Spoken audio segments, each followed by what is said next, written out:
when you walk up to a sleeping bear and poke it in the eye, what do you really expect to happen? You expect the bear to go easy on you because you're weaker than it is? The bear stands up, looks at you, and says, human. There are no teeth, no claws. Sorry. All right, I'm just going to smash you with my paw. Scurry away. Scurry away. Go on, get. Equal force. Equal force.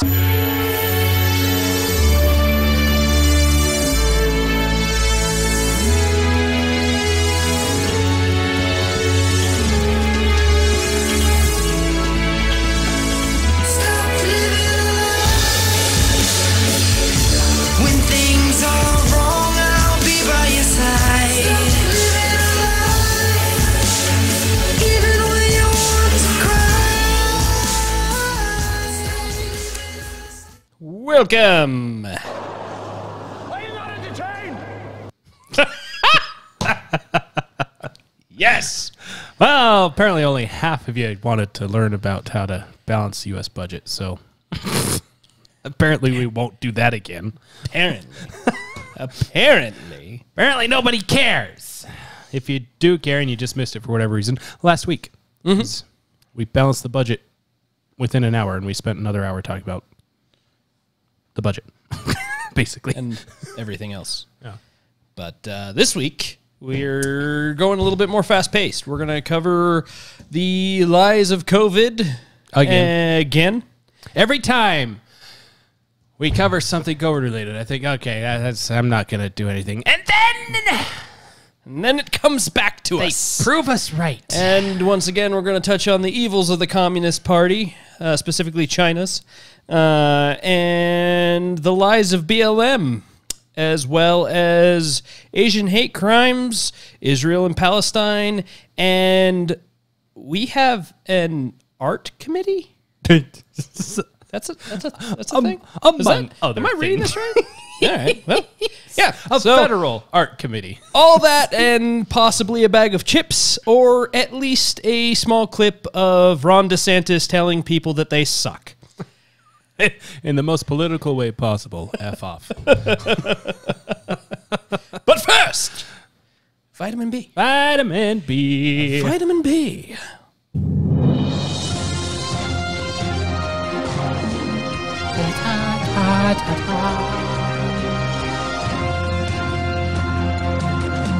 Welcome to your you. Vitamin B.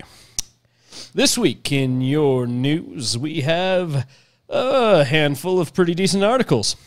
First off, Psaki says Biden is so incredibly fit, he has achieved resting heart rate of 0. Oh. I wish I could get that. Well, when they do his mental tests, I'm sure they'll find that he has mastered the zero brainwave activity as well. Social media companies remind users they can be banned for saying anything false or anything too true. Speaking of being banned for saying anything too true, after the world realizes he was right about everything, Alex Jones has been appointed as the new head of the CDC. 2020 was the year of Alex Jones, whether you like it or not. I'm not, guys. I know. I'm not here to say that that vaccines are bad for us, but I have the files. I have the papers that show that they're causing the frogs to go gay. I have it from the highest authority. Speaking of the highest authority, racial division will never go away, reports news organization that is financially dependent on racial division. Oh, is this still parody? Yes. Oh, well, I must have missed the stinger. Celebrity news. John Cena apologizes to China for his slip about Taiwan being a country by body slamming a Uyghur Muslim. Yeah, John Cena did not see the backlash coming for that one. Yep. And in other news, you will always remember this is the day you almost vaccinated Rand Paul, shouts Senator while escaping Capitol Police via schooner. You are perhaps it the was worst quite doctor. the most epic escape I have ever seen. You are perhaps the worst doctor I've ever heard of, but you have heard of me. Speaking of doctors you've never heard of, CDC introduces new antivirus hat for concerned liberals to wear. You got to see the picture for that one. Someday we might have that technology. But it is not this day. And in your world news, Hamas calls for an Israeli cease to exist fire. Oh, good. Bringing about peace. Yes. Peace through... We will have peace when extinction. my enemy no longer exists. Yes. Oh. Ilhan Omar, anti-Semitism wouldn't be a problem if we got rid of all the Jews. She's technically not wrong. Technically not. And last but not least, our favorite Beetlejuice, Lori Lightfoot flees in terror after Thomas Sowell takes her up on offer for black people to interview her. Our favorite Beetlejuice. The sequel is never as good as the original. No, it's not. It's not. At least looks like that shrunken head thing didn't quite get fixed at the end of the last one. At least the original was a coherent storyline. The sequel is just filled with random whatevers. Yeah. Well, this has been your Babylon Bee.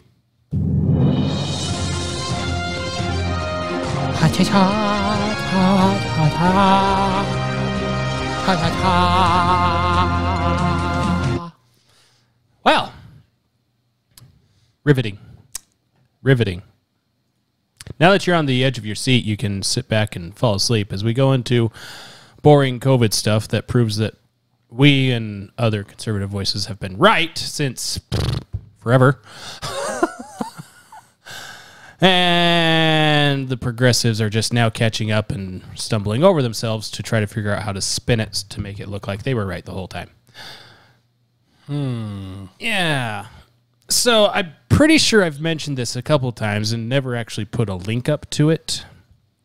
Just kind of mentioned it in passing, and luckily we're not popular enough for the Facebook and YouTube and whatever overlords to actually dig into what we say. So here is the American Red Cross that has done a study on, that did a study a while ago on their blood donations that they got in December and November of 2019. And in those samples that they got, they found traces of coronavirus antibodies, COVID-19 antibodies, which means that the people who donated that blood had coronavirus before they donated the blood, and their body had started making antibodies for that virus. Now, the first known case, quote unquote, in the United States was, is it January, end of January, beginning of February, something like that? Something like that, yeah. Yeah. Which, maybe it wasn't the first case.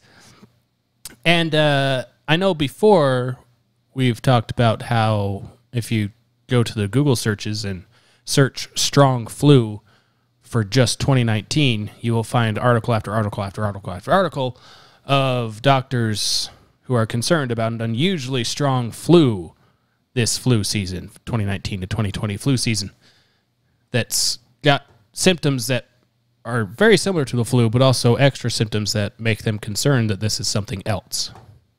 Oh, it's also fun to note that Fauci himself said, was it a couple years back, 2017, that Trump would have it is almost guaranteed that of some disease, that there will be a major disease during the Trump administration that he will have to deal with. So I tell you that, stick that in your tinfoil hat and smoke it. I share that bit of conspiracy information So that as we go to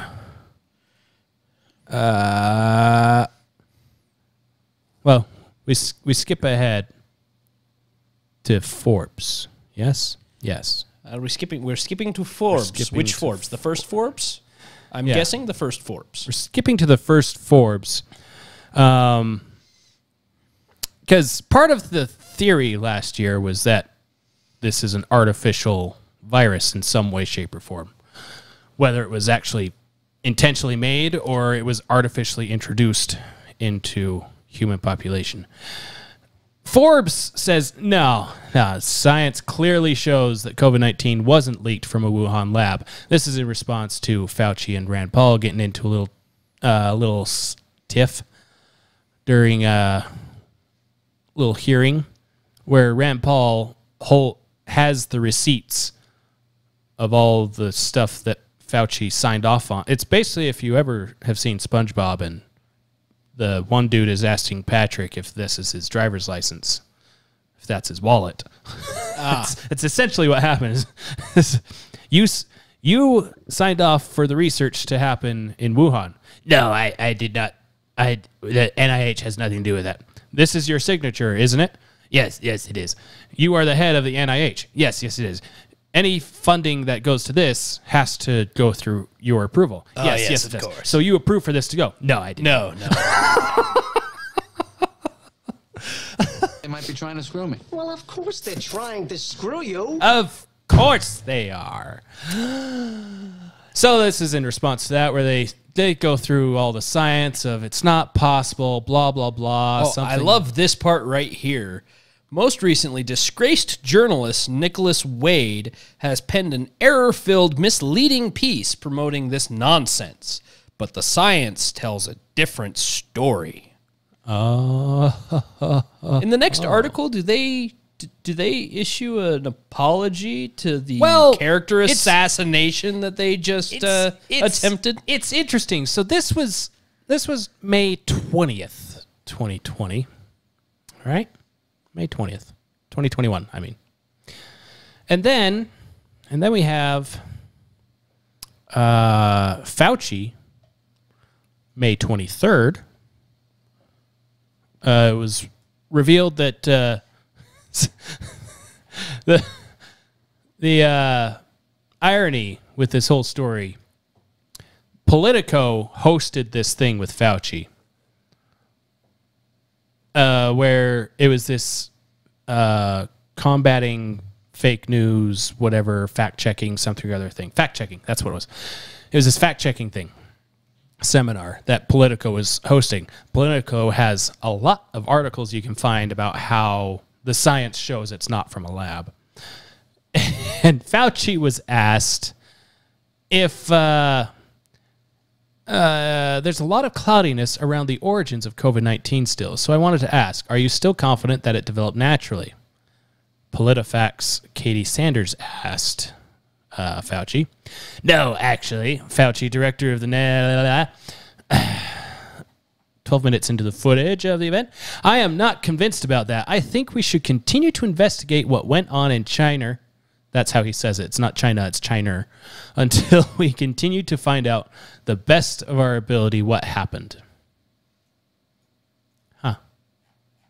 Certainly the people who investigate it say it likely was the emergence from an animal reservoir that then affected individuals, but it could have been something else, and we need to find that out. So, that's the reason why I said I'm perfectly in favor of any investigation that looks into the origin of the virus.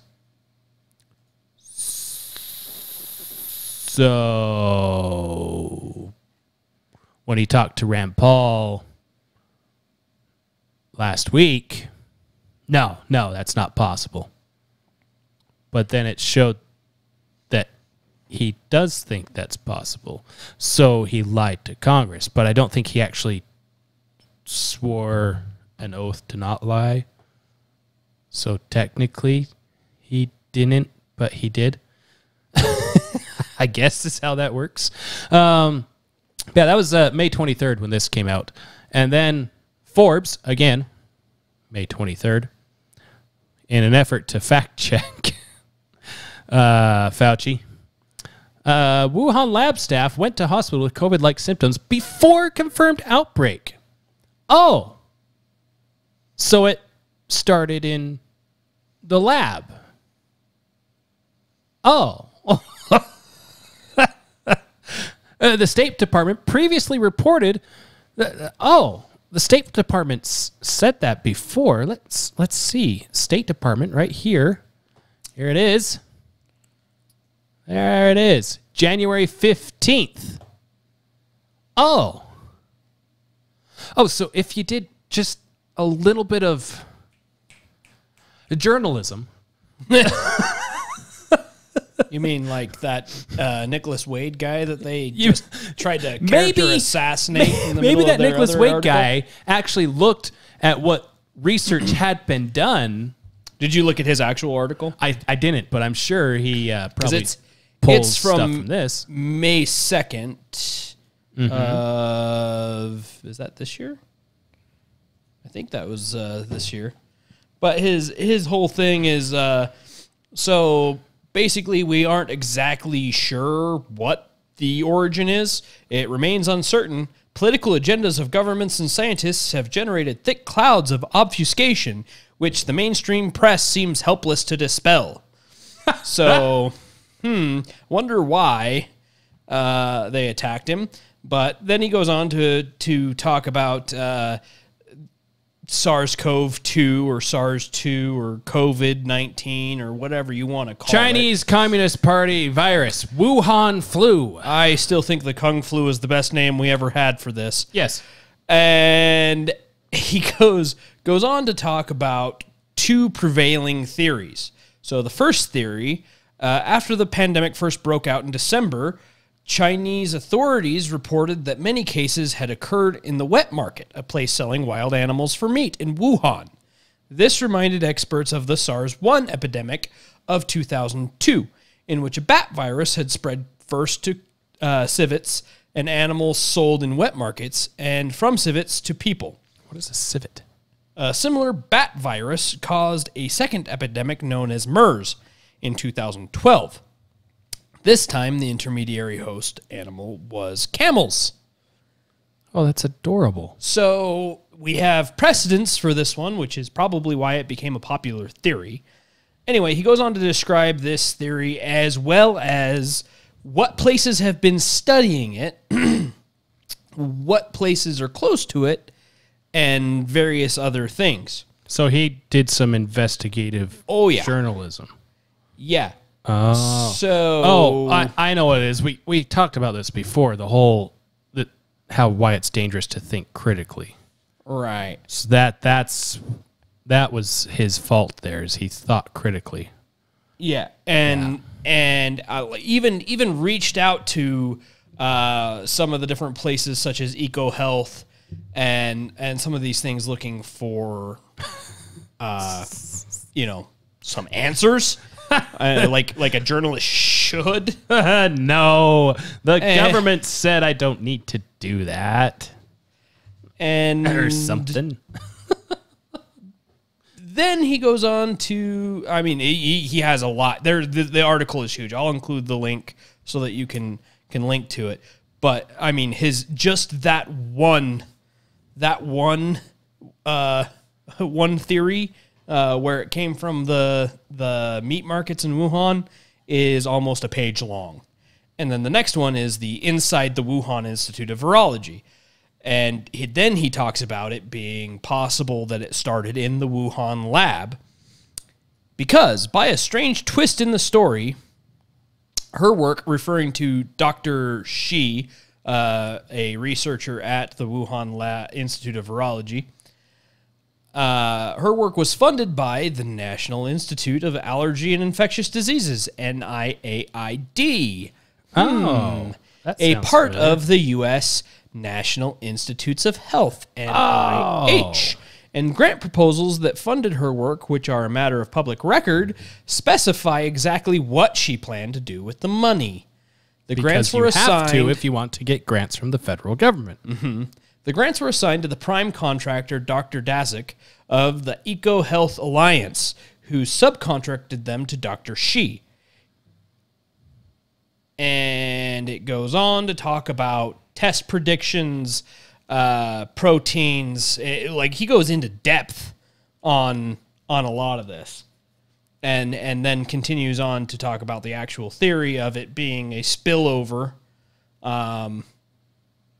and different things like that. So, and this one is another one that is a page long, and then he goes on to compare the two theories, where they originated, history, so on and so forth. I mean, it is a massive essay. He actually spent time on it instead of just regurgitating something from someone else. Yes. Interesting. And I would say that he doesn't have any notations in here, but he does. They're all hyperlinked inside the article. So if you actually have a question about something he's talking about, you can click on the hyperlink. You can click the hyperlink and see the original documentation. This man spent way too much time on this and has sources. Shame him. Shame him. Shame him. The only thing that I can come up with that even remotely comes close to what Forbes did to him is something along the lines of, Your Honor, I object! And why is that, Mr. Reed? Because it's devastating to my case! Overruled. Good call! Good call. We got nothing. got nothing. Got nothing. And of course, it's all even more interesting because the way that this was covered last year is absolutely nothing to do with politics of the time. It was, I don't know if you knew or remember or not, but 2020 was kind of an important year for presidential elections. Because Trump's approval rating in September 14th, so right before the elections, was at 35% approval for his handling of the pandemic. Now, if the general population knew that when Donald Trump said back in April that he thinks he has information that suggests that this originated from a lab in Wuhan, China, which is about the same time that Governor Cuomo and Governor Newsom both stopped praising him for sending federal aid to their states and turned around and started hating on him and blaming him for all the atrocities of their states, which turns out it's actually their fault that a bunch of old people died in their states. Oh. Yeah. Oh. Well. Yeah, none of that has anything to do. It was all based on the science. Not science. The science. You ever notice that? It's not, we need to follow science. We need to follow the science. Oh. Bunch of religious fanatics. Zealots. All of them. Yeah, about that. Speaking of zealots, the Chinese Communist Party, at best, is evil. At worst, Best is evil. at worst, I don't know. I don't know if I want to know, and I'm afraid to learn. And we got to spend some time on this one because this is important. Yeah. As frustrating as COVID is and as much as it's impacted our lives for the last year, it is a footnote in history compared to what's going on with China. If you look at our notes a couple of weeks ago, you'll find that we put a story in there where China planned 6 years, a decade ago, to release a virus into the world to help them kick off World War III, basically. Yeah, more or less. Yeah. Let's see. So, what's her name? Sayrigal Soitbe. I butchered Soitbe? her name. I have no idea how to pronounce that. And I apologize for I not think knowing we how should to. just call her S, because both of her names start with S. Soitbe. Syrah? Syrah? Cyril. Cyril Anyway, Soitbe. so Yeah, okay. This is currently the bravest woman you will ever find in the world. Currently. Braver than Elliot Page and braver than what's his name? Jenner. What's his name?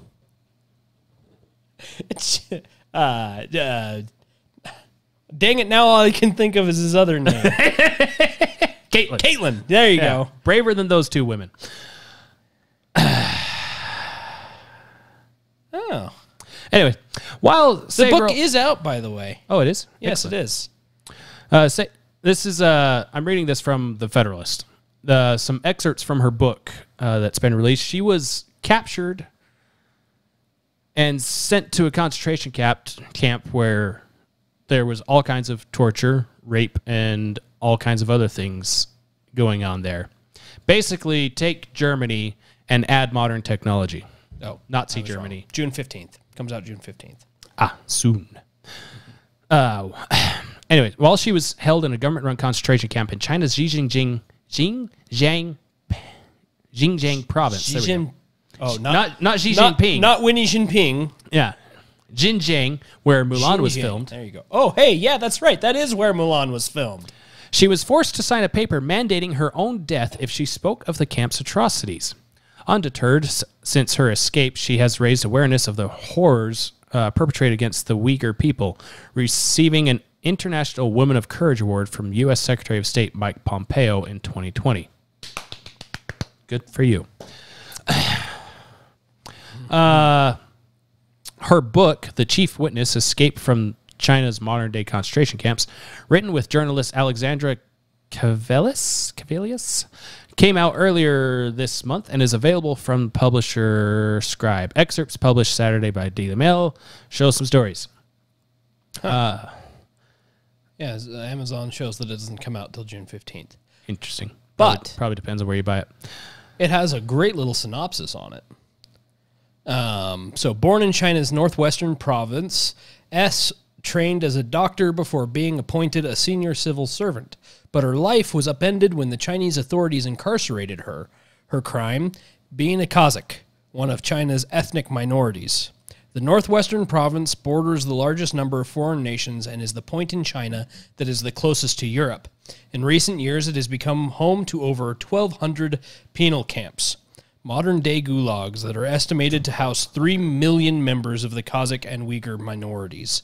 Imprisoned solely due to their ethnicity, inmates are subjected to relentless punishment and torture, including being beaten, raped, and used as subjects for medical experiments. That doesn't sound familiar at all. I've seen this one before. The camps represent the greatest systematic incarceration of an entire people since the Third Reich. In prison, Saitbe was put to work teaching Chinese language, culture, and politics, in the course of which she gained access to secret information that revealed Beijing's long-term plans to undermine not only its minorities, but democracies around the world. Upon her escape to Europe, she was reunited with her family, but still lives under constant threat of reprisal. This rare testimony from the biggest surveillance state in the world reveals not only the full frightening scope of China's tyrannical ambitions, but also the resilience and courage of its author. Yeah, so here's a little bit of stuff to kind of back up her claims. The U.S. State Department estimated in 2018 that the CCP had forced possibly more than 2 million people, mostly Uyghur Muslims, into camps in China's Xinjiang province. According to satellite photos from the Australian Strategic Policy Institute, the number of camps had reached 380 by September 2020. That's more than we were thinking it was earlier. Yeah. Saitbe was forced to work as a teacher at one of them before her release in 2018 and subsequent escape to Sweden. So, some of what she says happened. She tells of a torture chamber she calls the Black Room near the guardhouse at the camp where she was imprisoned. The screams coming from the Black Room sounded like the raw cries of a dying animal, she says. The second you hear them, you know what kind of agony that person is experiencing. She recalls seeing chains on the walls in the Black Room and chairs with nails sticking out of the seats where inmates would be tied down. Torture devices on the walls looked like they were from the Middle Ages, including implements used to pull out fingernails and toenails and a spear-like rod for jabbing into a person's flesh. Electric chairs, iron chairs with holes in the back so that the arms could be twisted back above the shoulder joint, and other chairs designed to pin victims down lined one side of the room. Many of the people they tortured never came back out of that room, she says. Others stumbled out covered in blood. Secretive orders mandated that any prisoners who died or were killed, quote, must vanish without a trace, end quote. Sambe recalls, there are no visible signs of torture on their bodies. Any evidence, proof, or documentation was to be immediately destroyed. Taking photos or video recordings of the corpses was strictly forbidden, she adds. The families of the deceased either received vague excuses, or sometimes it was advisable simply never to mention they had died at all. Content warning. Yeah. This is disturbing, and Yeah. it gets worse from there. So the reason why... All right, so this gets a lot worse, so absolute content warning, but at the same time, going back to... dang it, what's his name in Germany? Pastor guy. Oh, in Germany? Yeah, that spoke out. Oh. I know this one.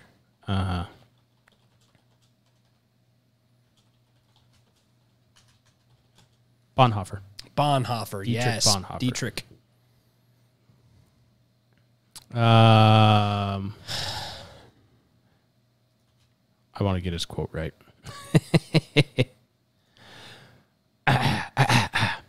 Because this also goes with the Israel stuff that we'll kind of get into after this, too. But he said, silence in the face of evil is itself evil. God will not hold us guiltless. Not to speak is to speak. Not to act is to act. If you know something horrible is going on, if you know an absolute lie is being told, and you know the truth, and you sit there and do nothing, you're responsible for spreading that lie. You were responsible for allowing atrocities to happen if you are not doing something to try to stop that. Now, yes, Mike and I aren't about to go storm the beaches of China to try to stop this. Mostly because I would die horribly. and we may have zero impact. However, being able to reach the 10 to 30 or so of you that listen to this podcast right now, maybe somehow that'll make a difference. And reaching out to politicians and blah, blah, blah, all that stuff. But we have a president that, yeah, anyway. We have a president? We have a former vice president. Sape tells of a torture chamber she calls the Black. Oh, You already read that I already read that. Yep. Recall- We're on to the next one. Yeah, we're on to the worst part. Which is this part. Absolutely, if you're listening with your kids in the room, you should probably pause until they're not around, because this next part is extremely disturbing, and it gets so much worse here for the next little bit. This is just an excerpt. This is just an excerpt. And we're going to read through this because it is so vitally important that we all understand what is going on over there. Yeah. Because when the time comes that the world cries out for this to end, we have to know which side we're on. Yep. So one of the issues with Nazi Germany, the Allies, a good chunk of them had an idea that Germany was doing some questionable stuff with these concentration camps. They didn't realize how bad it was until they got there. Ideally, moving forward,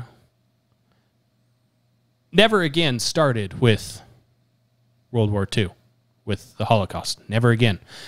And that wasn't And just... yet, here it is again. And that wasn't necessarily just We'll never do this.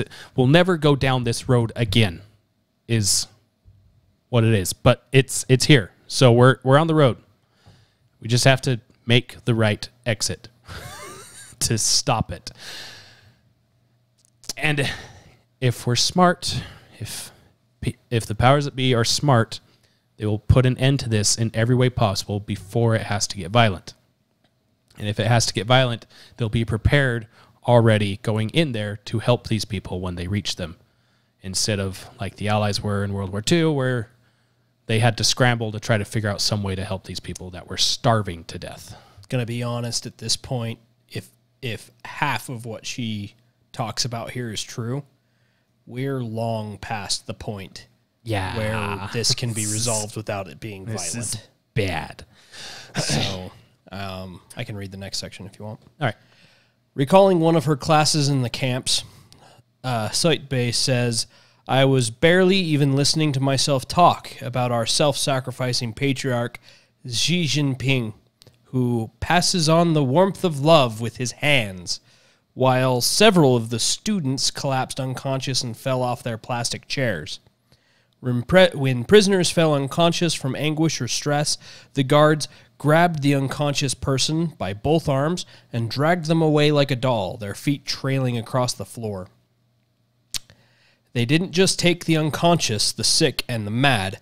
Sometimes it was simply because a prisoner hadn't understood one of the guards' orders issued in Chinese, Soitbay says. One 84-year-old woman, Soitbay remembers, was accused of making an international phone call. Despite her denial, the camp guards punished her by ripping out her fingernails. And this next part is particularly graphic. Another woman in her 20s admitted to texting a greeting to a friend for a Muslim holiday as a teenager. As punishment, the guards gang raped her, while Soitbay was forced to watch. While they were raping her, they checked to see how we were reacting. She recalled in 2019, people who turned their head or closed their eyes and those who looked angry or shocked were taken away, and we never saw them again.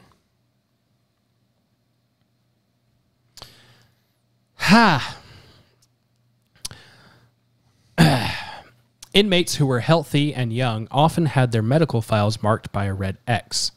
It was simply a fact that the party took organs from prisoners, Soitbay says. She began to suspect those inmates were being forcefully used for organ harvesting.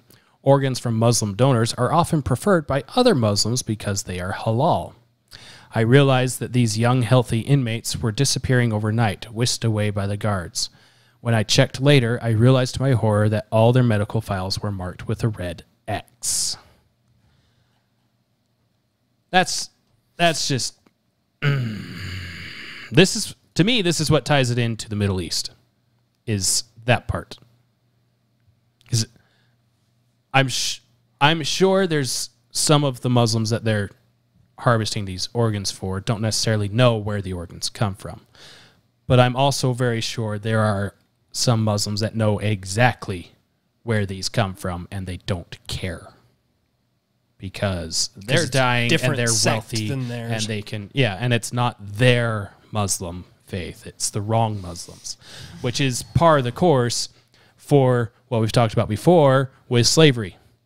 It was Muslims enslaving people who weren't Muslim enough and things like that that started slavery out of Africa into the rest of the world. But that's not saying they're all bad. But it's not uncommon for anyway. And then is it last week? It was 2 weeks ago. We were talking about how China is doing everything that Germany did leading up to the Olympics in World War II. Soitbay also recalls seeing classified papers from Beijing outlining a plan to overtake Europe by 2055. The first step, alongside the years 2014 to 2015, was to, quote, assimilate those who are willing in Xinjiang and eliminate those who are not. Looks like they're well on their way there. Step 2 called for the annexing of neighboring countries between 2025 and 2035. I already started that. Yep. When's the Olympics in China? Is it this year or next? 2024. Oh, and China Thought it was says closer than that that. what country belongs to them? you should be more precise. The shorter list is which country doesn't belong to them. Yeah. Which country the WHO fails to recognize? Taiwan. Taiwan. Taiwan is a country. Taiwan. It is a country, John. It's a country. So when the 2024 winter, is it summer or winter Olympics? Hell if I know. Let's see. China Olympics. I think I watch sports.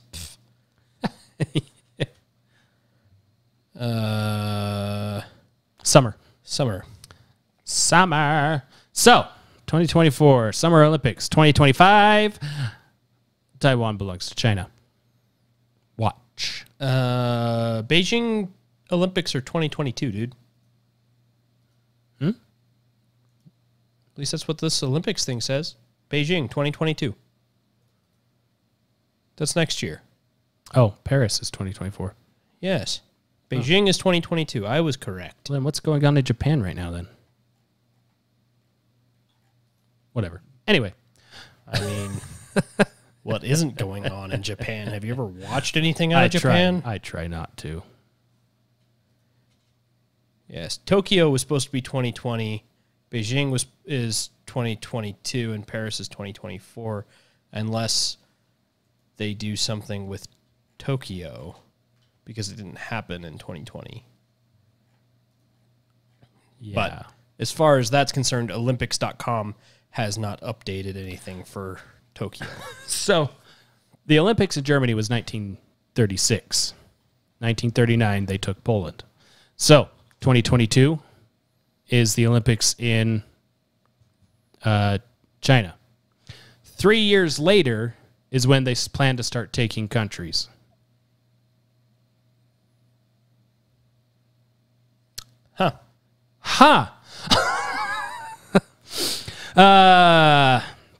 In 2020, the Chinese government built 11 buildings inside the Nepalese district of Humla and denied Nepal's claim to the district. In the same year, the CCP passed a security law over Hong Kong and used it to charge and imprison pro-democracy legislators and activists. We talked about that. The third step to be achieved between 2035 and 2055 was the occupation of Europe. Western nations cannot afford, morally or practically, to turn a blind eye to the Chinese government's abuse against its own people. The survivor says, the current situation has already surpassed ethnic and religious issues. Satbei told Radio Free Asia in 2020, it has risen to a level of humanitarian tragedy. Yeah. Tokyo is happening this year, by the way. This year. Winter Olympics. Summer. Summer. It's supposed to start soon. So was it supposed to be last year? It was supposed to be last year. That's why I'm all thrown off. All right. Good for them. So that's on the horizon. Basically, if everything she's saying is true, which from what Mike and I have been able to research, I believe it. Indubitably. The next presidential election could make or break World War III.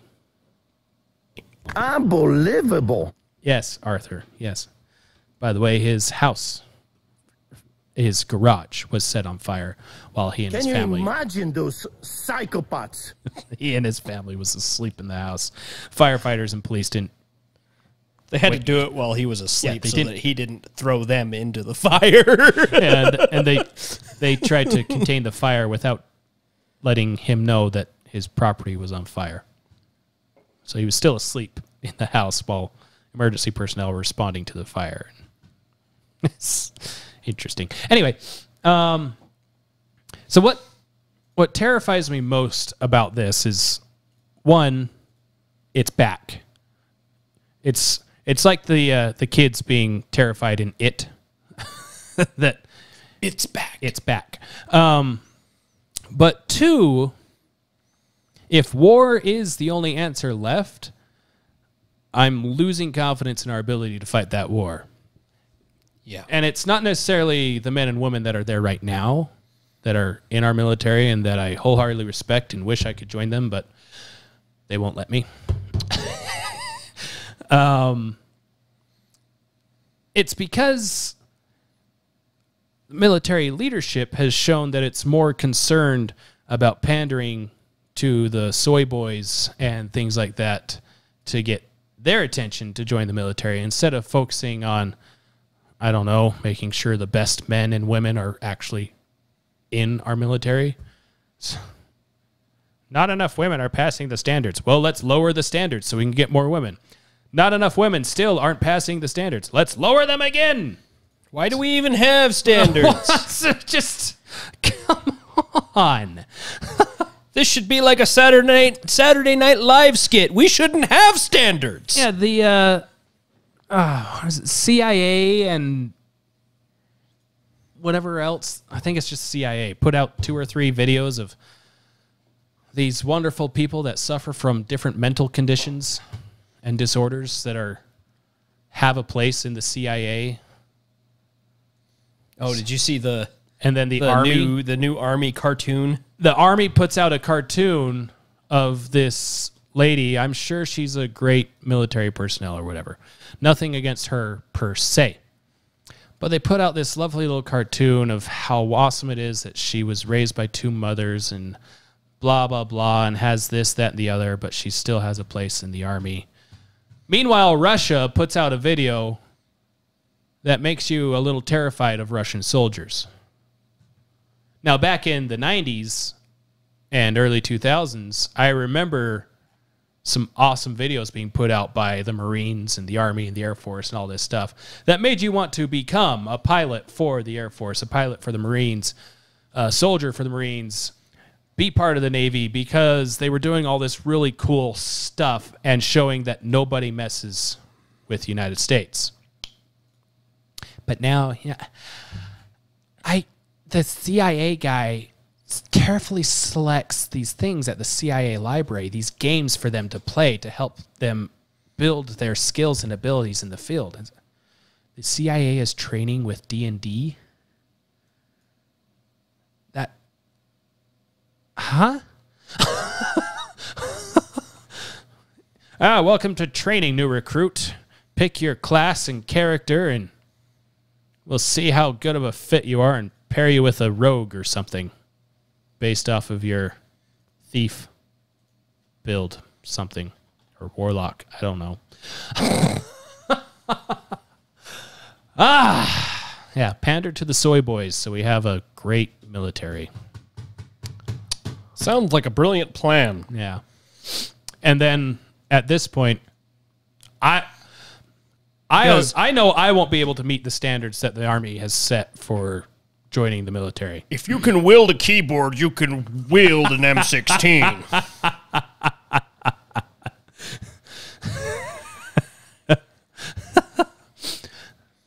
That reminds me of Democrats talking about the AR. So you don't need a weapon of war. It just reminds me of what was that movie with Professor Xavier and Angelina X-Men. Jolie and no, the guy that plays Professor X in like First Class. What the crap is his name? I can't even remember. I don't know. Wanted. That was the name of the movie. Where he trains and becomes an assassin, and he goes back to his old work, and one of his old friends that was sleeping with his girlfriend is there, and he picks up his keyboard and smashes it across the dude's face, and it like pans out, and the keyboard letters are flying off, and they spell out F-U. That's funny. But no, the left the progressives will say, an AR is a weapon of war. Civilians don't need it.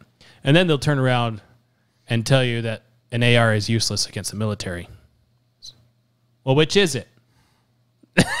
Is it a weapon of war, or is it useless in war? Anyway. How could you miss?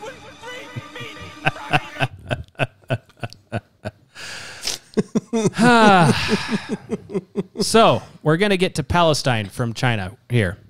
So, BLM... That's a long walk. It's a long walk. BLM has announced that they stand with Palestine. This was last week, I think, before the ceasefire. Stop it. Get some help. Yeah, they've been needing help for a long time. And people are upset that more Palestinians died than Israelis. Well, Don't poke the bear. I was just going to say, when you walk up to a sleeping bear and poke it in the eye, what do you really expect to happen? You expect the bear to go easy on you because you're weaker than it is? The bear stands up, looks at you, and says, human. There are no teeth, no claws. sorry. All right, I'm just going to smash you with my paw. Scurry away. Scurry Go. away. Go on, get. Equal force. Equal force. Nah. You done messed up, Aaron. Nah. See, the policy for anyone, whether it's the United States, Israel, or any country, if you're going to start a fight, you better make sure you can finish that fight. Do you hear that?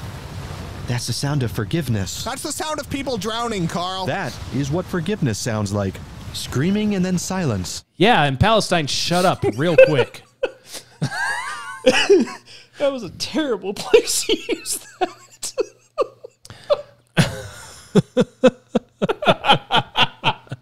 But so bad. But in general, if you want to win a war quickly, you beat the living snot out of them early on so they're always on their heels.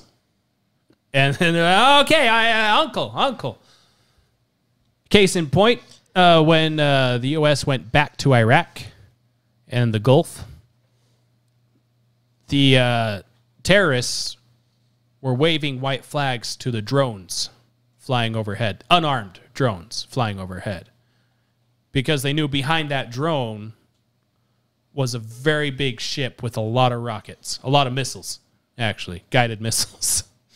So they surrendered to unmanned aircraft, because they knew shock and awe was coming behind that. And for the United States, that's been the policy since George Washington. Would to God I had a navy to beat them into non-existence or convert them to humanity.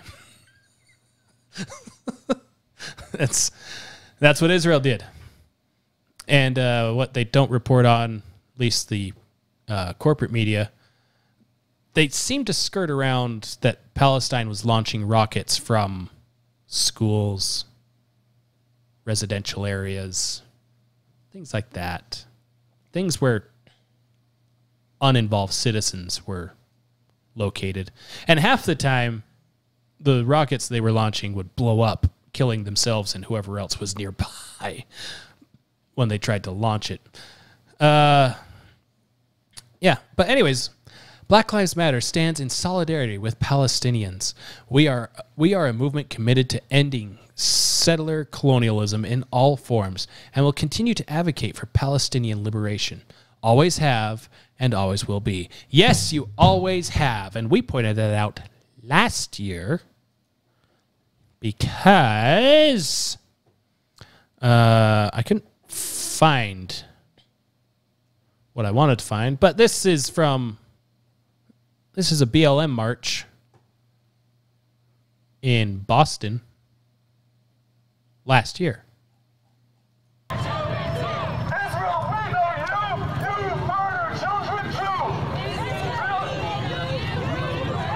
They practice this.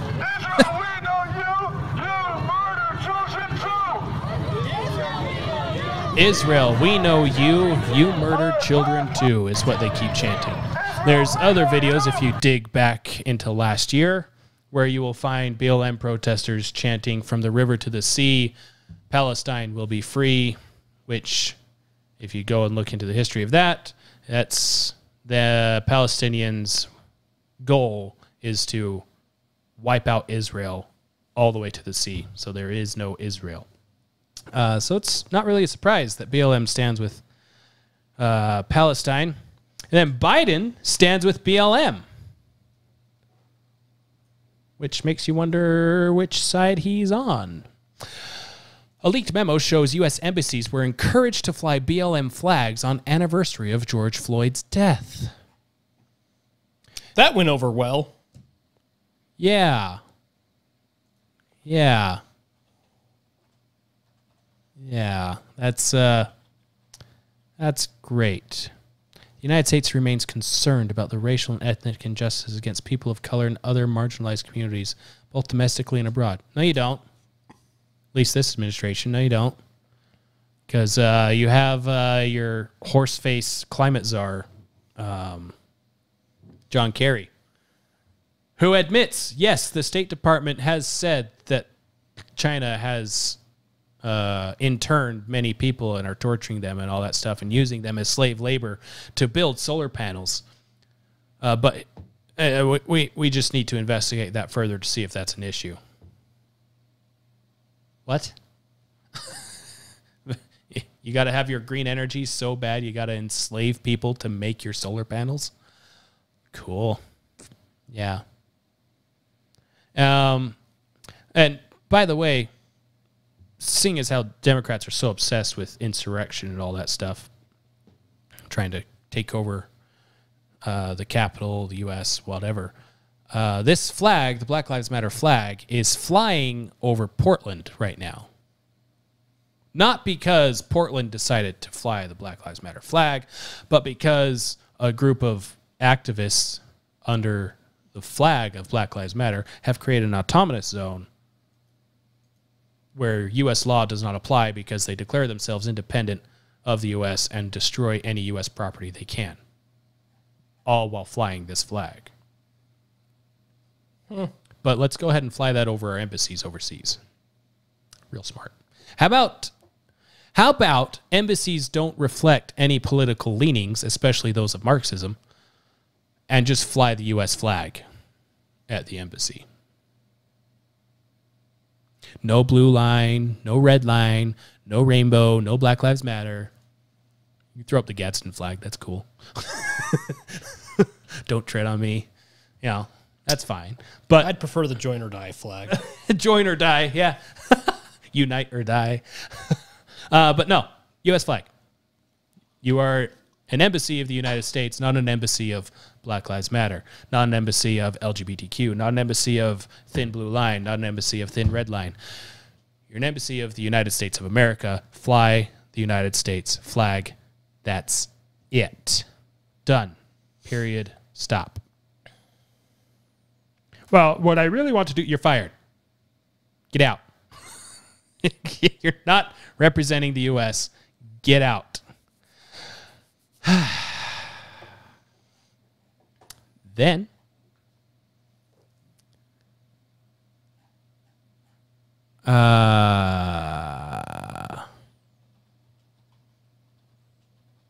is anyone wondering what happened to the Asian hate crimes stuff? Oh, yeah. Because that was the whole, white supremacy thing, right? Started in Colorado, basically, for it to get mainstream. So white supremacy stuff. This guy shot up the nail salon because of sex and white supremacy. Except he only said sex. Well,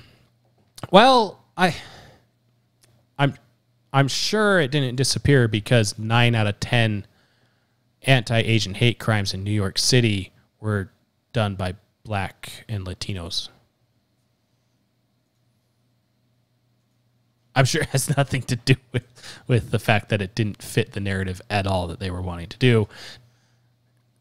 Nothing to do with that. California State University, San Bernardino's. This is California State University, all right? For the study of hate and extremism, left out some pertinent details from its latest report on anti-Asian hate crimes, namely the race and ethnicity of arrested individuals. Oh. Oops. The College Fix got the missing data from the director of the center, Brian Levin. 90% of those arrested in New York City, the main driver of a national increase, are Black or Latino. they are actually overrepresented in anti-Asian hate crime reports compared to general crime reports, 80% in New York City. The study figures compare the first quarter of 2021 with the first quarter of 2020. The center leaves out race and ethnicity data from its national report unless we can replicate the data sets it receives, he told the College Fix. Yeah. Oops. I just left out the thing. And that's something that when you read a story and the headline has something to do with black man shot by police or something like that. You go and read the story, and it doesn't tell you the race of the person that did the violence, but it tells you the race of the victim. They might be trying to bait you. The old bait and switch. But, they conveniently got this Palestine-Israel thing to help mask their blunder to the point where there's pro-Palestinian mobs going around. This is in LA, but it's happening in New York too. They're going around and then in public just beating the snot, trying to stab and kill Jewish people. Yeah. And how do they know they're Jewish? Well, they asked them. So, are you Jewish? Yeah. Oh. Well, we're here to stab you. That's nice. I just sent you a link to another article from MSN talking about a pro soccer player who experienced that. Oh, I think I know which one that is. It's from a couple of days ago. So this is MSN that posted the story.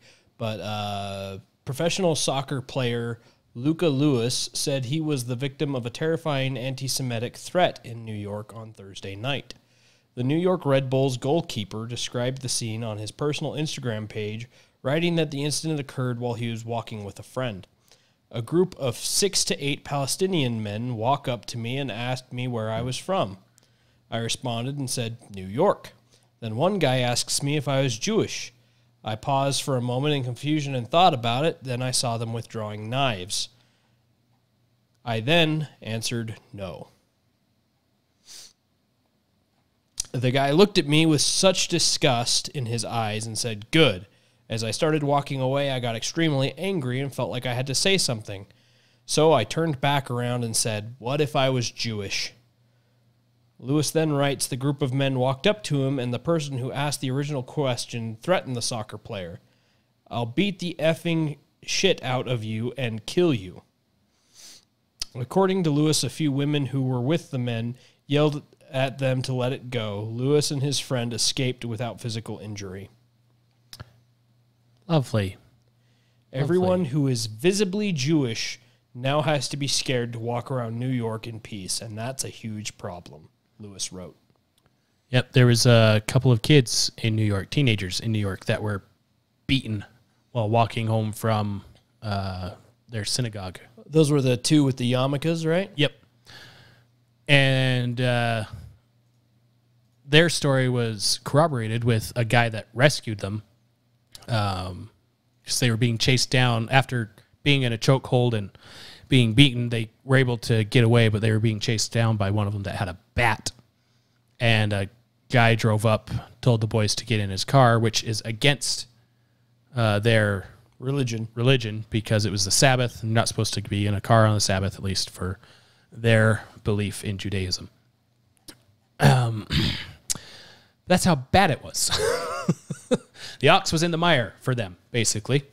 And then there was another Jewish family that left their synagogue, and a mob started throwing stuff at them as they walked away. And the husband tried to put himself between his family and the mob. And as he did so, a guy came out of nowhere, got between them and the mob, drew his gun, and held the mob off while they escaped. But you won't see that one in the corporate media now, would you? Because good guy with a gun helps save the lives of somebody else. But yeah, this needs to stop. If you see this at all, you need to stand up. Because what progressives don't realize with Palestine is they need a dual state. They don't want a dual state. They want Israel gone. Well, then if we get Israel out of there, then it'll be fine. No, it won't, because they'll keep chasing them until they're gone. It's in their stuff to get rid of Israel. And then once Israel is gone, guess who's next? Anyone who's not them. That's who's next, which would be Christians, the United States, anyone that protected Israel at all at any point. Yeah. So that's why Israel is important in the Middle East, because they're keeping all this ish at bay. That's why it's important for the United States to help Israel, is because they're keeping all this ish at bay. Helping Israel helps us. And by us, I literally mean U.S. The U.S. of A. Oh, man.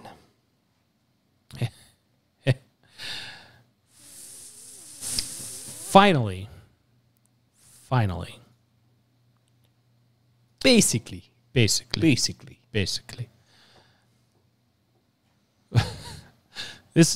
was a strange story to come across until I realized why. Biden purges Trump nominees from Public Architecture Committee. The U.S. Commission of Fine Arts Chair Justin Shubo told NPR that he and 3 other commissioners on the independent federal agency have been asked to resign by the Biden administration or be fired. Oh. But why? Why? It's just...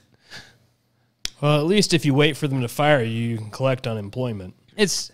The first thing was, we have a federal architecture committee. What? So firstly, there's that. Secondly, Commission of Fine Arts. Yeah. It's not just an architecture committee, but a Commission commission of fine arts. Yeah. And secondly, you just got rid of the Trump ones because Trump. That's why he's signing all his stupid executive orders.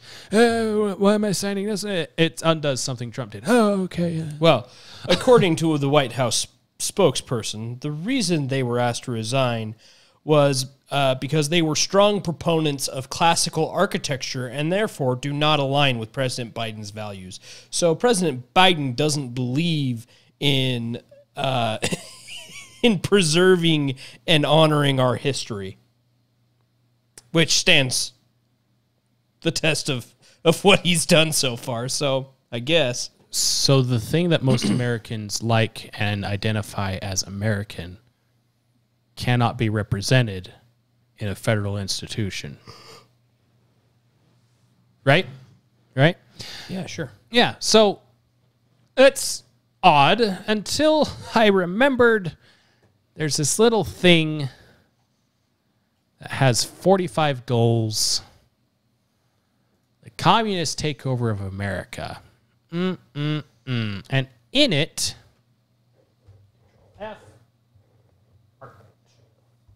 art.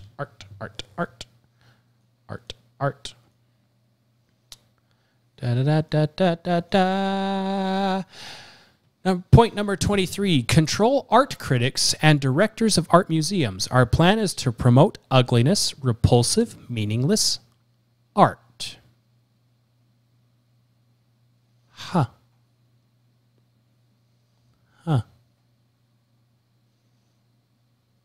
And here's a good one for you, a quick refresher, number 32. Support any socialist movement to give centralized control over any part of the culture, education, social agencies, welfare programs, mental health clinics, etc. Okay, seriously though, that first one you just read, the art critics and directors of art museums, our plan is to promote ugliness, repulsive, meaningless art. Does anything fit that description better than WAP?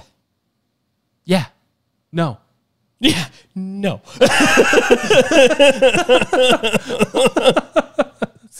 Or Lil Nas and his grinding on the devil's lap. Ugh. Yeah. It's number 1 on the list. Yeah, but it's not. Did you see Tom Holland expose that? So he goes through it somewhere on his Facebook page, but he shows here's how they manipulate things, and he goes to WAP, and it has no reviews. He goes to his song, that's right up there with WAP. You mean Tom McDonald? Tom McDonald. What did I say? Tom Holland. Tom Holland. Tom McDonald. I was gonna say. He goes to his songs, and it has 5-star ratings across the board, and it has all these user reviews, but it's not number 1 compared to WAP that has very few ratings and little to no reviews.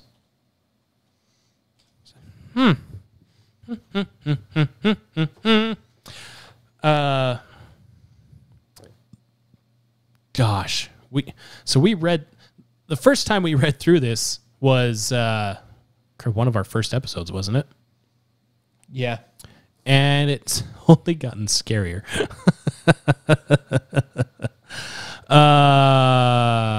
Eliminate all laws governing obscenity by calling them censorship and a violation of free speech and free press. Break down cultural standards of morality by promoting pornography and obscenity. We were just talking about WAP and obscenity in books. There's what's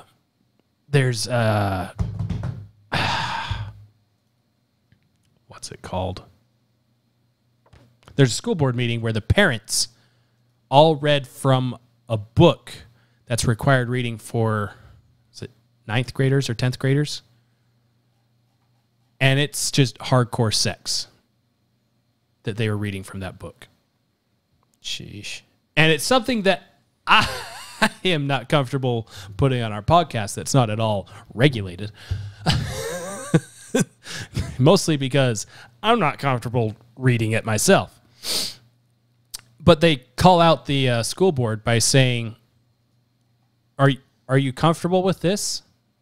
If you're uncomfortable and we are uncomfortable, what makes you think that our kids, our students, are comfortable with this stuff? So why would you put this in here?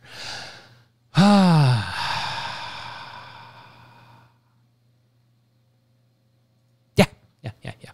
So that might be a terrifying review, considering everything we just covered and how everything has changed in the course of a year. Seriously. Wow. Go. But on the bright side, DeSantis is going after big tech. Oh, DeSantis is amazing. You want to throw that in there? Yeah, real quick? I'm pulling that up. I'm getting that up. End on some good news. Where am I pulling that to on the timeline? It should be already there, is it not? Oh, it is at a spot. I just wanted to make sure it was on the right spot. I started it right as he actually starts talking about it. Or I said it right at where he actually starts talking about it. We're here today to sign into law legislation that we work very hard on. These legislators work very hard on. And really, Florida is the trailblazer yet again on another issue that's really important. Yet again. Of Floridians, but Little really jab tens at of millions Texas. of Americans. When the founding fathers established our country and crafted the Constitution, they were very concerned with threats to liberty. Preach. Primarily emanating from government power, and they believe concentrations inevitably would lead to people's liberties being curtailed. So they designed a constitution that had separation of powers, checks and balances, and it was designed to create a government that could do the things that you needed a government to do, but did it in a way that was as safe as possible. And Who are you who are so wise in the ways of science? So that you didn't have an accumulation of power in one part of the government. And I think that they were very smart about that. And obviously, we've seen seen other societies that have not had those protections, the results have inevitably been disastrous.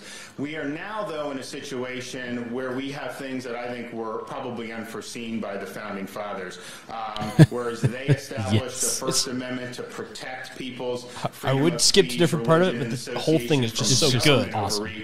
We now have a situation in which some of these massive companies, that guy over his left shoulder are exerting looks like what's his face, the population, actor from that really has no precedent in American history. he's in Mission I would Impossible. suggest the monopolies Yes, today, yes. big tech I was trying to place him. That's right. more influence over our society I don't know his name. than the monopolies of the earliest 20th century, which I can led tell you to antitrust just and a lot 2 of trust minutes. busting. And so we're in a situation here where these platforms have become our public square. Floridians and other Americans go on these platforms to be able to share ideas. Heck, you go back to the beginning of these platforms, they actually were very liberating because you had corporate media, those legacy outlets that many Americans grew to distrust, and rightfully so.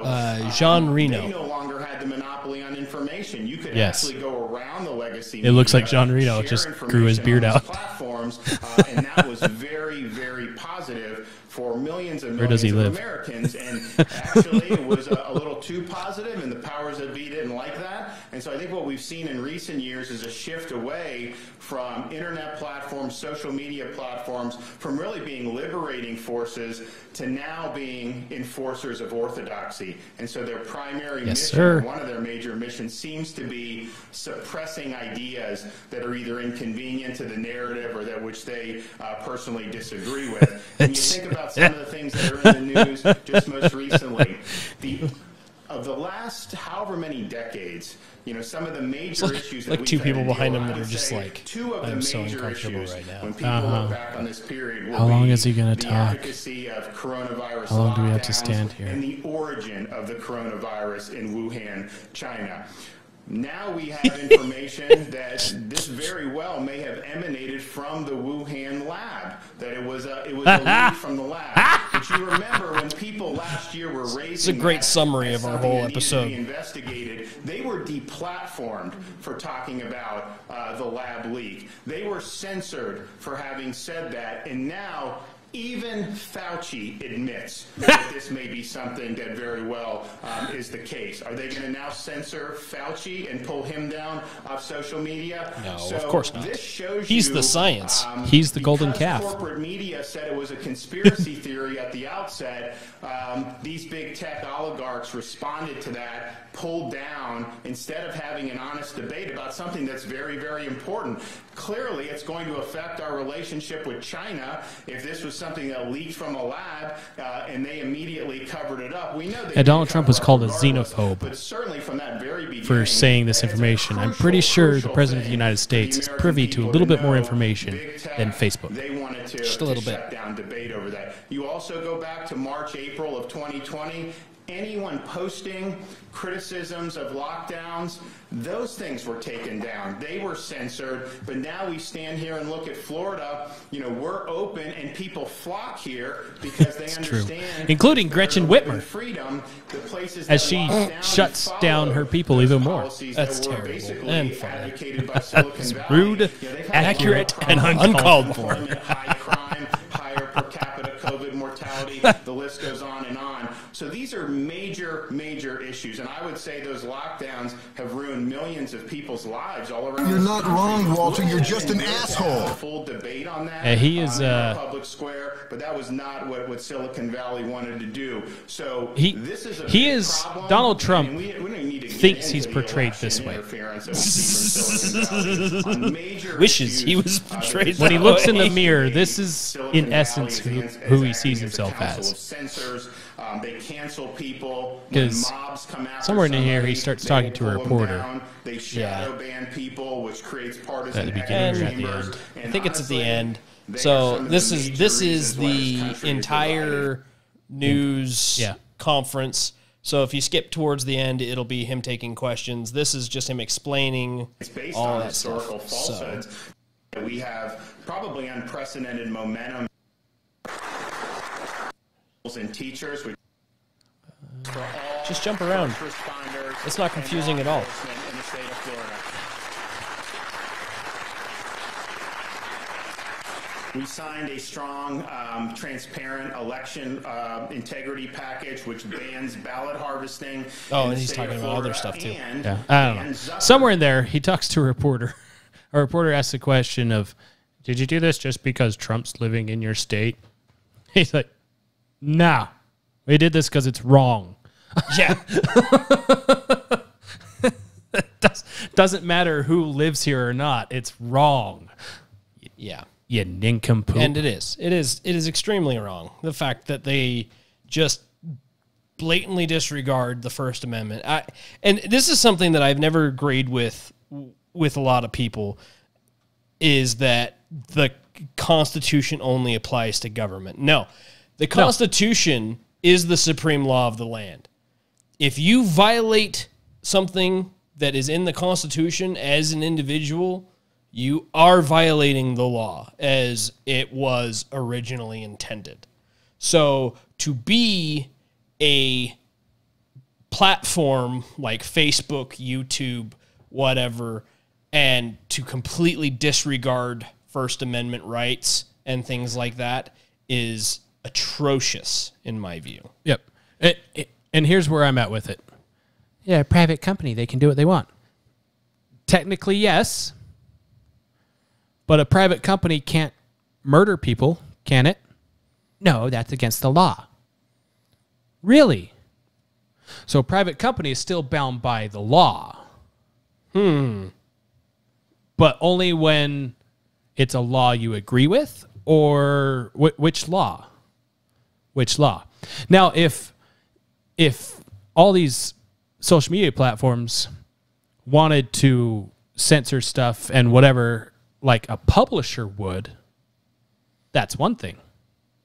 There's certain laws and regulations around being a publisher that allows publishers to be able to do that, but it also opens up publishers to being able to be sued for the actions that they take. Mm-hmm. This is why conservatives and Republicans that suddenly grow a spine when they're not in charge decide to go after is Section 230, because that's the exemption to the being a publisher, which Section 230 essentially tells the government that these platforms are free and open. They are, it essentially turns them into a town square where information can be freely traded back and forth, and they won't intervene, and they'll follow the guidelines that they set everyone else to follow. That's where they're running into issues with people like Steven Crowder, who is suing the pants off of YouTube and Twitter. Because they have set community guidelines somewhere. Yes. But they never tell you what those guidelines are, and when you violate them, they're extremely vague, if at all any description is available on what it is exactly you violated. We've experienced that ourselves. Yes. Yes, indeed. And I found the thing that proves me right. Constitution, Article 6, Section 2. This Constitution and the laws of the United States which shall be made in pursuance thereof, and all treaties made or which shall be made under the authority of the United States, shall be the supreme law of the land, and the judges in every state shall be bound thereby, anything in the Constitution or laws of any state to the contrary notwithstanding. That means if you have a law that is contrary to the Constitution, it is null and void. If you do something that is contrary to the Constitution as a private citizen, you have broken the law. Yeah. Period. Done. Doesn't matter whether you are a private business or not. If you infringe the right of the people, according to the Constitution, you have broken the law of the land. Right. With the few exceptions being imprisonment for breaking the law. and such. Right. And this can really be applied to basically anything, not just this tech censorship stuff. Mm-hmm. For example, your house is yours. Second Amendment. Oh. Your house is yours, right? Yes. It's your property. It's technically the bank's. Well, yes. But it's your house. You can do what you want to your house, in your house, blah, blah, blah. Are you allowed to kill someone inside your house? Negative. All right. Are you Well, allowed, I mean, it's technically if they're an illegal if intruder, you get then caught. there's nuance there. Yes, if there's an intruder. That's where Okay. my mind should have gone. All right. Now, let's say that someone that is allowed to live in your house, whether it's spouse or otherwise, you kill that person in your house that lives in your house. Are you still protected by you can do whatever you want, or have you just committed murder? Well, it depends on the circumstances. Was that person trying to kill you? It's your wife. Okay, so that depends on the circumstances. Was the That person just- trying to kill you? It's not a fight. It's not a tussle. It's just you turn around, cold Love you, blood, honey. shoot him. No, that's murder. That's murder. Okay. So now let's take this principle of you can do whatever you want because it's your thing. It's your private business, your home. Abortion. Ooh. It's my body. I can do whatever I want. All right. That infant is living there. Can you still do whatever you want, or is it murder? Or does that principle only apply when you agree with it? Principle only applies when you agree with it. Oh, all right then. There goes my argument. Here I am trying to make a moral argument. This guy just does whatever he wants. Well, I mean, that's not necessarily what I think, but that's the way the world has leaned. I know. I think it's murder. It's my body. I can do what I want. Now, if you use that same... It's my body. I can do what I want. I can go snort cocaine. It's fine. That's true. Yes. What you do after that is not fine. Or what you may have done to get that is also not fine. It's... Suicide is illegal. Why is suicide illegal? I want to see them enforce that. Well, it's one of those things. Why is suicide illegal? Because if it was legal, nobody could legally intervene to keep you from committing suicide. You could sue them for stopping you from committing suicide. That's a good point. But now, since it is illegal to commit suicide, police, firefighters, your friends, your family can legally intervene to stop you from killing yourself so you can get help to keep you from killing yourself later. He makes a good point. Damn it. Sometimes my genius, it generates gravity. It does. It's a black hole of knowledge and morals and stuff. Just sucking all that in, all that gravity just generates gravity. Wow. Wow. How to butcher a compliment. Wow. Wow. Yeah, it's if you believe in the Constitution of the United States, then you believe that that law applies to everyone. Well, it's a business. It's private. It's a private business. Someone owns that business. So are they following the law or are they not following the law in operating that business? Well, that's different because this. No. You guys were trying to occupy Wall Street not that long ago because you hated what all these big businesses were doing. They were stealing your money and all that. They're still doing that, but now they agree with you on your social policies. They agree with your mental disorders of, I'm a man even though I'm genetically a woman, and you have to agree with me. Otherwise, you're shaming me. No, honey, that's called guilt because you don't know who you are. It's not my fault that you don't know how to identify yourself. It is my fault if I continue to let you do that. Obviously have never read Sun Tzu. if you know yourself and you know your enemy, you will never lose. Which is why it's if you know yourself but not your enemy, you will win, but you will also suffer defeat every time you fight. If you don't know yourself nor your enemy, you will always lose. Which is why it's important to understand what China is actually doing. Yes. Now, I've come to the conclusion, because I made a nod at this at the beginning of the show, that Caitlyn Jenner is still a man. He can ask that I say she or her or whatever all he wants.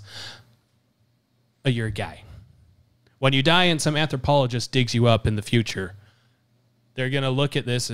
Well, here's a however old male. Well, actually, they identified as female. Okay, but the skeletal structure and the DNA says male. So, there's that. Yeah. Well, that's not nice because they're really suffering. And so if you have an alcoholic friend, you invite them to go get drinks. Well, I mean, there's people that love to drink alcohol, and there's people that are suffering from alcoholism. That's different. It's different. So if you have an alcoholic friend who's suffering from alcoholism, but you do not invite them to go get more drinks. No. Because that hurts them. And that's a mental thing. We've finally figured out that all this stuff has something to do with mental-ish. If you have a friend that's addicted to drugs, do you invite them to go do drugs? If you have a friend that's suicidal, do you invite them to go do things that encourage more suicide? If you have a friend that suffers from PTSD, do you invite them to events that trigger that PTSD over and over and over again? No. No. You don't. No. So why is it now okay to encourage these brave people to mutilate their genitalia and to take hormones that block their brain and their body's normal functions? Why is it okay to endorse that when just 5 years ago the AMA said it was a mental disorder? Gender dysphoria. Yeah, it was a mental issue that needed to be helped with an actual psychologist that didn't care about your feelings and cared about you getting better.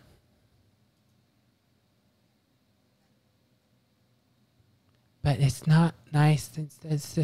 No, you can still be nice to these people. You can still be friends with these people. Be nice to these people. If Caitlyn Jenner came in here and wanted to do an interview with us to promote his run for California, cool. We'll ask him questions about policy on this, that, and the other. We'll laugh, we'll joke, we'll do whatever comes up. I'm not going to encourage his continual mental breakdown. Well, I mean, technically he doesn't even encourage his continued mental breakdown. He's against children. Yeah, he's against children doing that. And he's admitted that his mom mixes up the genders all the time, and he doesn't care. He's got the most solid head on his shoulders of any transgender person I've ever seen. That being said, there's still something a little wrong there. And then you got Elliot Page. Elliot Page and his implanted abs. Yeah. Yeah. You cannot tell me those are real. Those are not real. Elliot Page changed her name from Ellen Page, which is just really confusing because they're so close together. Yeah.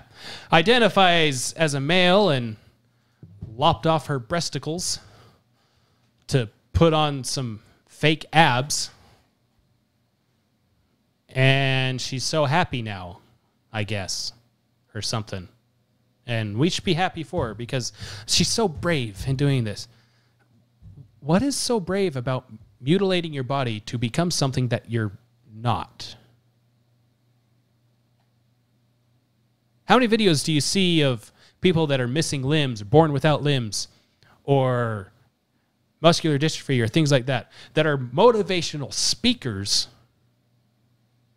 and have embraced who they are in a healthy, positive way. That doesn't mean that if something came up, they wouldn't try to cure whatever thing they had. So, but they're not going around trying to say, woe is me, look at me, look at me, look at me, look at me. Because that's what Elliot Page is doing. And a lot of other people is, look what I've done. Look, I've changed. I'm different now. Okay. Good for you. News cycles around a little bit. Hey, look, I got ab implants. What? Oh, okay. I got a new swimsuit. The real travesty in all of this is the fact that this is news. Yeah. Like that's the real news here isn't that he took a topless picture in swim trunks and had fake abs. The real news here is that story is news. While China is committing genocide to a level probably higher than the Holocaust. It's 2 million people that we know of right now in one province.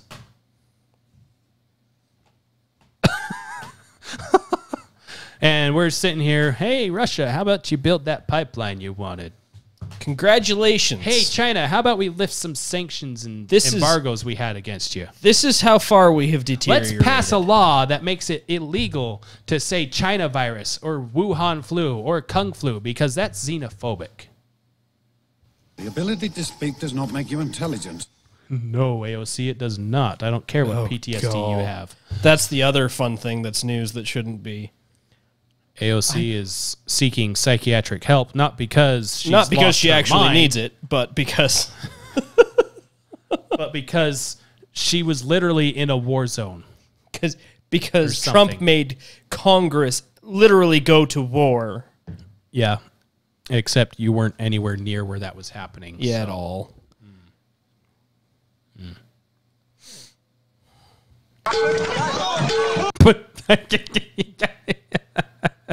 I feel better. Unbelievable. Unbelievable. Oh, thank you. Thanks. That's how it goes.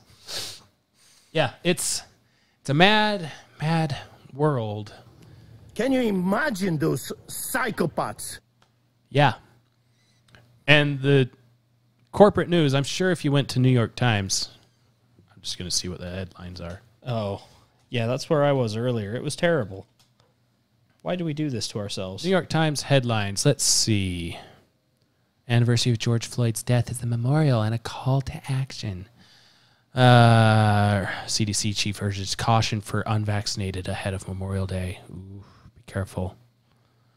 Pentagon accelerates withdrawal from Afghanistan. CDC has stopped investigating mild coronavirus infections in fully vaccinated people. Wait. Why? Oh, what? Why is that in tiny? Why isn't that up at the top? I thought like COVID was like the biggest. How the Middle East conflict is blowing up the region, the Democratic Party, and every synagogue in America. Opinion piece. There's a fun one. The banality of democratic collapse. Mm-hmm. Manchin and Cena implore Republicans to support January 6th commission. Yeah. Yeah, because that's important right now. It's important to go back and figure out why a rioter was shot and killed by police and why the media and politicians lied about a police officer being killed by the mob. That's important to figure out, but that's not why they're doing the commission.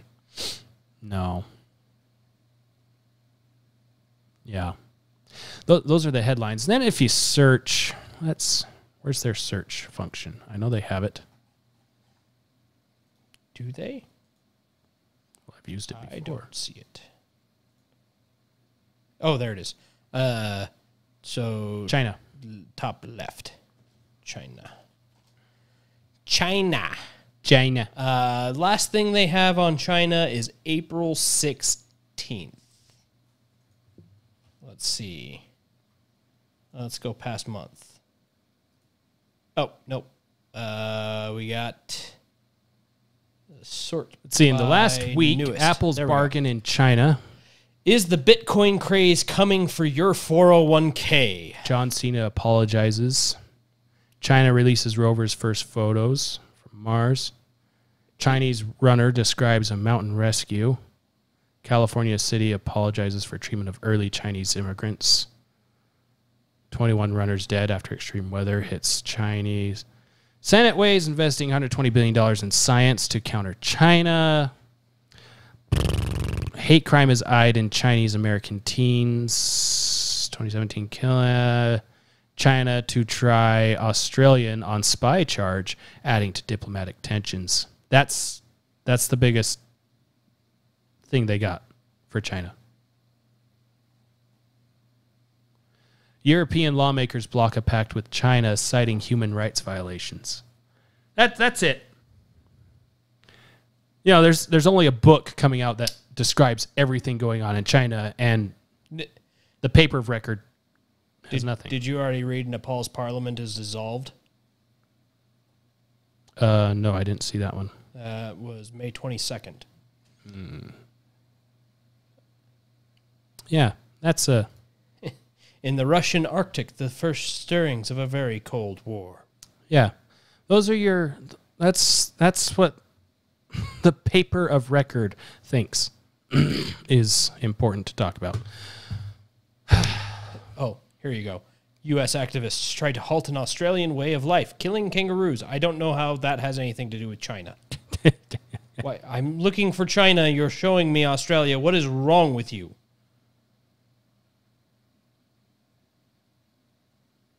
Seeking to restore Palestinian links, Blinken risks friction with Israel. Yeah. Yeah. So, there's that. Yep. That's what's important, apparently. Well, now that I've officially nixed any campaign run for ourselves. Right. I feel better. Anyway. Anyway. Oh, no. Oh, no. Anyway. I was so looking forward to that. Yeah. I'm glad we are the way that we are, because I never have to fear of actually getting elected to anything. Yep. The only way we're getting elected is if enough of you write us in. That's not happening. And the winners are... Is this a write-in? Oops. Buckle up, boys. Here we go. It's gonna be fun. You know, the stupid thing is, I actually know a couple friends that I wouldn't put it past them for them to write us in on every ballot for the next, like, however long. Hey, if I can go down as history, if I can, in the future, say, yeah, I was a presidential candidate. I received 2 votes.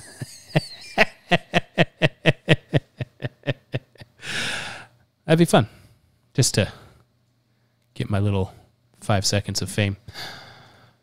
Yeah, that's all we got. That's all we got this week, guys.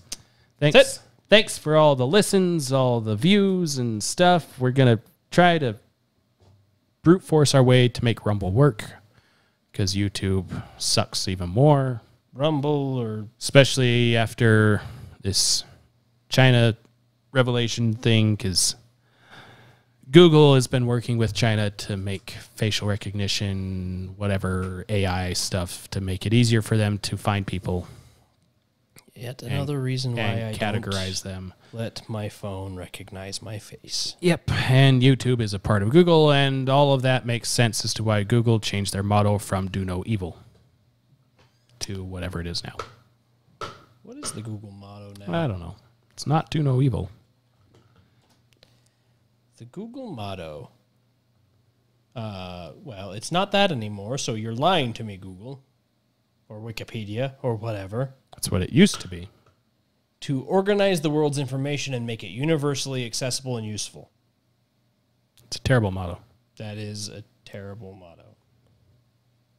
Usually it's something short, sweet, and to the point, but... Oh, wait, no. So, don't be evil is a phrase used in Google's corporate code of conduct, which it also formerly preceded as a motto. Following their restructuring under the conglomerate Alphabet in October 2015, they took do the right thing as its motto. Right.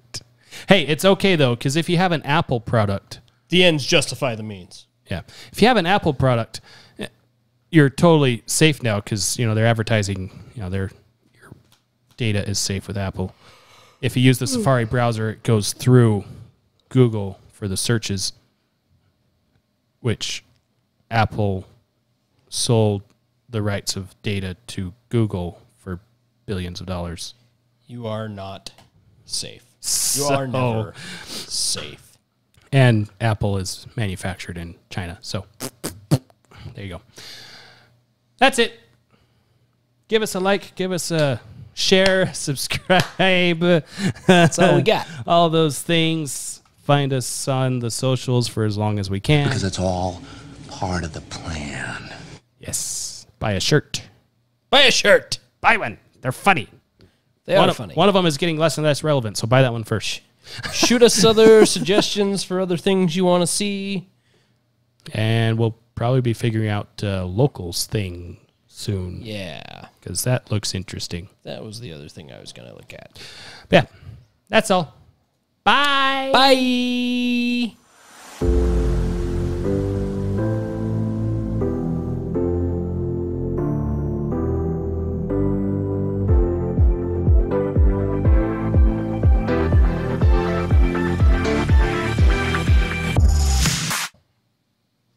How do I look? Dashing. Oh, thank you. Smashing. Smashing, sir. Smashing. Nigel Thornberry. Smashing. All right. We ready?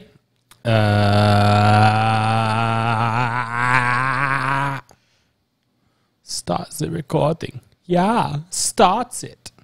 Roll that beautiful bean footage. Yes. And here we go.